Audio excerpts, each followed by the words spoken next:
Salam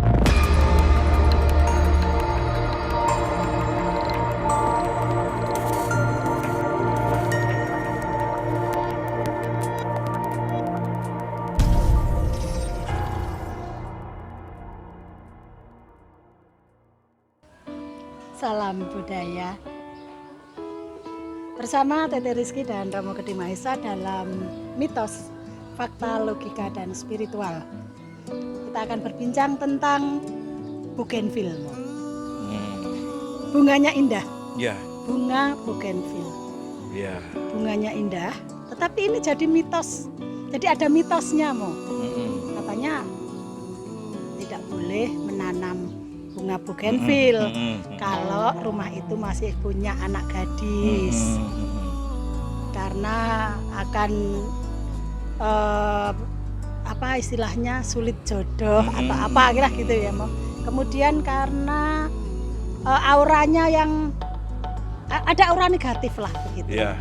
Kemudian suasananya menjadi panas dan sebagainya. Ya.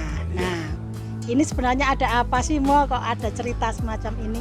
Gini, bougainville itu memang indah. Indah, betul, ya. Kalau tidak salah itu ada berbagai warna. Ya. Ada merah, ada Ungu, putih, putih, kuning itu. Ya. Kalau pas berbunga itu luar biasa. Ya. Nah, memang ya, kalau ditanam di sekeliling rumah itu memang indah rumahnya, ya kan? Ya. Memang indah. Betul. Tapi ada mitos memang, Ya. ada beberapa mitos bahwa bougainville itu tidak menimbulkan frekuensi yang positif, ya. Dia apalagi dalam keuangan, nah itu akan boros. Satu itu, kedua juga bougainville itu bisa menyebabkan rumah tangga retak, sering berantem. Karena aura negatif itu Karena tadi. aura negatif, intinya gini, bougainville itu bisa mendatangkan seseorang bisa menjadi selingkuh, gitu kan, sehingga berantem kan. Ya itu. Kemudian sulit jodoh, ya kan, udah boros berantem jodoh. LKB gitu ya. Memang kalau ada rumah di depan teras itu ada bougainville, wah cakep gitu Iya, ya. betul. Cuman kebanyakan mitos itu yang percaya. Tapi kalau kita telisik secara logika, bougainville itu indah memang, tapi mengotori. Ya kalau pas gugur gitu ya. Nah, kalau pas gitu. gugur mengotori. Terus kalau menjadi terlambat, padahal rumah itu seorang maunya bersih. Siapa yang nyapu? Ya kalau terlambat nyapu jadi banyak jadi kotor lah begitu ya. Tidak indah. Ketika tidak indah, itu kan akan saling menyalahkan. Yang suami ya menyalahkan anaknya, nyalahkan ini gitu ya. Akan saling ini. Dan juga untuk anak kecil misalkan ya. Anak kecil. Bougainville itu kayaknya dahannya asik-asik aja ya, tapi itu durinya tajam loh, ada durinya loh. Nah, itu bisa melukai. Jika melukai, tentunya akan menambah kerepotan. Siapa yang saling menyalahkan lagi gitu ya. Jadi memang bougainville itu bagus ditanam, cuman jangan dekat rumah, dekat pintu, dekat tempat tamu. Tapi kalau mempunyai halaman ya jauh lah dari halaman. Dan biasanya bougainville itu akan bagus kalau ditanam di taman kota. Ya, taman kota misalkan ya. Atau jalur-jalur, sehingga jalanan itu pasti akan rindang gitu ya, Mas. Rindang dan indah, penuh warna-warni ya.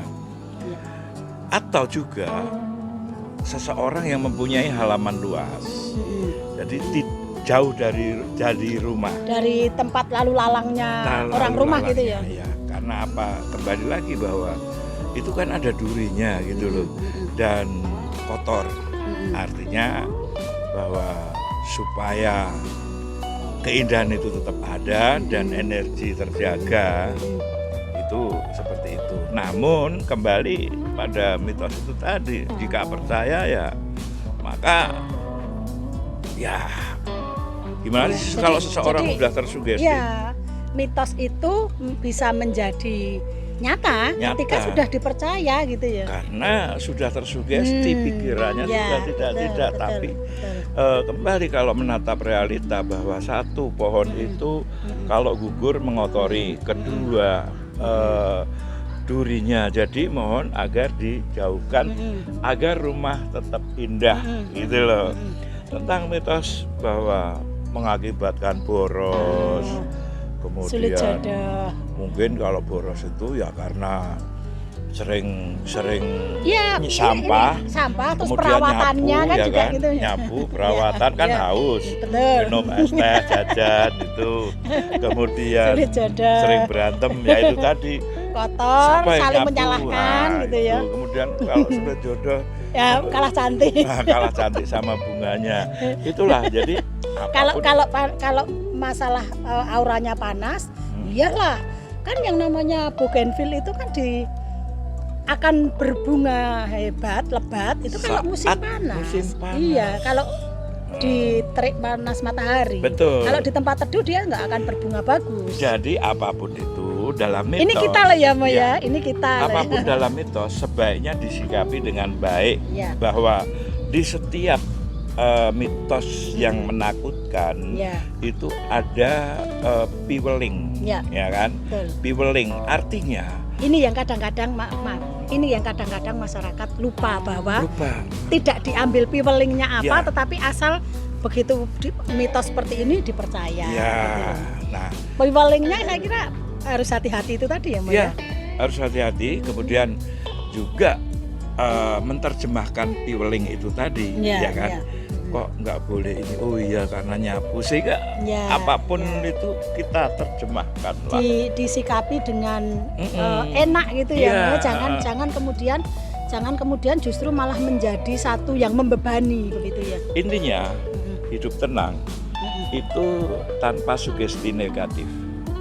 Jadi membersihkan diri dengan sugesti-sugesti positif bahwa apapun yang ada di muka bumi ini yang muncul dari tanah ataupun yang jatuh dari langit itu pasti bermanfaat buat kehidupan semesta ini. Gitu. Matur nuwun Romo. Demikian obrolan kita tentang bunga bougainville. Indah. Keindahannya masih terus terawat. Janganlah kita menambahinya dengan mitos-mitos ataupun cerita-cerita yang tidak mengenakan. Kita harus menjadi masyarakat yang cerdas supaya kita bisa hidup tenang. Salam budaya.